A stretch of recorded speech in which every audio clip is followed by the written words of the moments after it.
Has your chicken started limping, lost the ability to walk or even stand with no apparent injuries?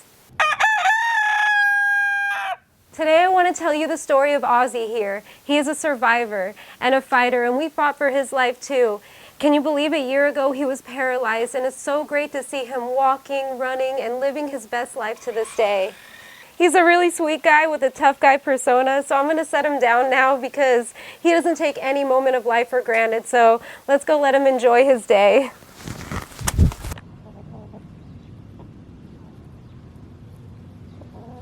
Maybe I should start at the beginning.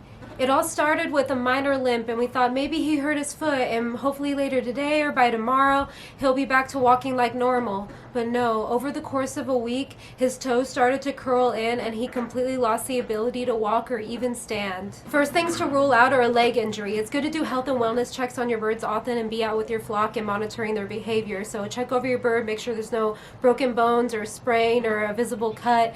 Next thing to rule out is bumblefoot, which we have a video on right here. Third thing to rule out is Mareks disease, which symptoms can resemble a vitamin deficiency because they both attack the sciatic nerve in the legs.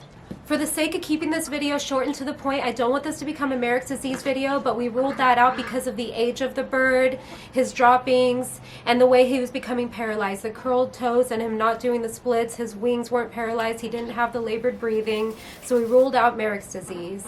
A riboflavin vitamin B deficiency can be reversed if caught in the early stages. So it's good to start treatment as early as possible for the best chance of their rate of recovery. Vitamin B complex is great for nerve health, and it is really hard to overdose your chicken or your baby chicks on vitamin B complex, so this treatment is perfectly safe. If treatment is not started, irreparable damage to the sciatic nerve can occur.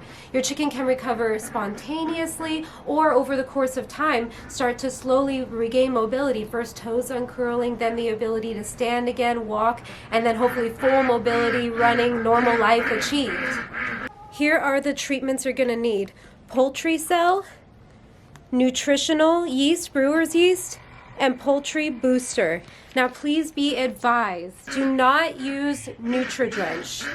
NUTRIDRENCH lacks riboflavin, niacin, thiamine. It lacks the vitamin B complex that is needed to reverse the paralysis. So please don't use this. A lot of people use this when their chickens are sick and stuff, and it's okay for that, but it will not help with the vitamin deficiency in chickens. So please use this for other purposes. You're going to need Poultry Cell. This is, look at the ingredients, check the ingredients for everything you have. This is full of riboflavin. And same with this. If you look at the ingredients of this, top ingredient, niacin, vitamin B6, thiamine, riboflavin, vitamin B2, folic acid, B9, and vitamin B12. Great product. Now the first thing you're going to do is isolate them in a hospital pen. They need to be right by their food or water, especially if they can't stand. You don't want them to be trampled by other birds, have competition for the food or water, or possibly killed by a bully chicken.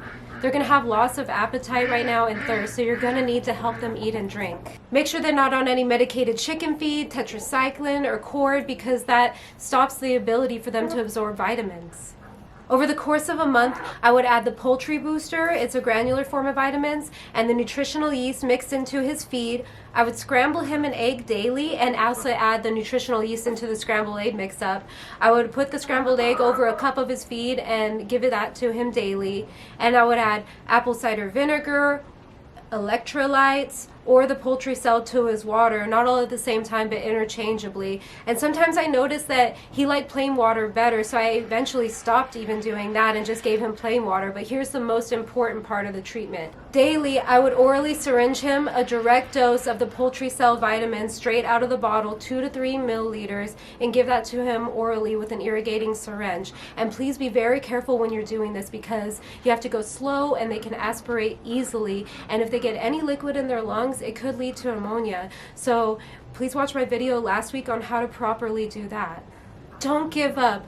We both fought for his life. I babied him out of this. I would go out to him once an hour to make sure that he was eating and drinking, and I would encourage him to eat. And when he didn't have the ability to walk, I would keep placing him in front of his water and put his beak in front of it and watch him drink. beginning, he didn't have much appetite, but after some weeks of eggs, he started to eat more, and he started to get better faster. Slowly, his toes started uncurling 1 foot at a time, and eventually be able to stand and walk again. Also, check over their body for lice and mites. At this time, we noticed lice on them, and this is when we treated our whole flock, and we completely eradicated it in one treatment. And I have a video on that right here if you want to see that.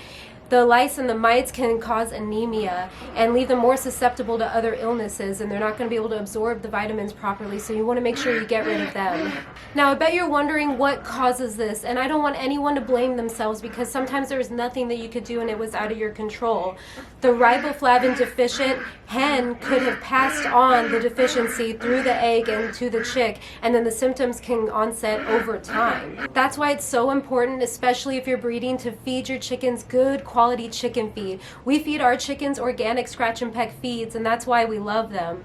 And if your bird feed is corn or soy based, those are usually the most efficient in riboflavin feeds available on the market. Also, old feed loses its vitamins very quickly. Feed that has been exposed to the sun, UV light and sunlight, quickly degrades the vitamins and the riboflavin found in the feed. So you want to make sure you're storing your feed in an airtight sealed container so it is not exposed to sunlight. If you feed your chickens outside, a portion of their feed won't contain much riboflavin at all, so it's good to add nutritional yeast and the vitamins back into the feed. If you live in warm weather or a tropical climate, you're going to need to supplement more riboflavin to your birds as well, because heat stress can make them require more riboflavin, and then the heat can also destroy the riboflavin in your stored chicken feed. Now, that was over a year ago, and we're so proud of our survivor boy to see him happy and healthy to this day. The whole reason we started this YouTube channel is we wanted to help people with the medical side of chicken keeping. I grew up on a farm, and I was a 4-H kid, and I've been a lifelong lover of poultry. And so there's not many poultry vets that will see chickens in many people's areas. So sometimes you have to take matters into your own hands, do your research, help your babies, because they are beloved pets to most of us. So check out these other medical videos. We're hoping to bring more to you soon. Here's a whole playlist. Here's why we feed scratch and peck feeds. If you have any questions, go ahead and leave them in the comments below. Please give this video a thumbs up, and thanks so much for watching. We'll see you next time.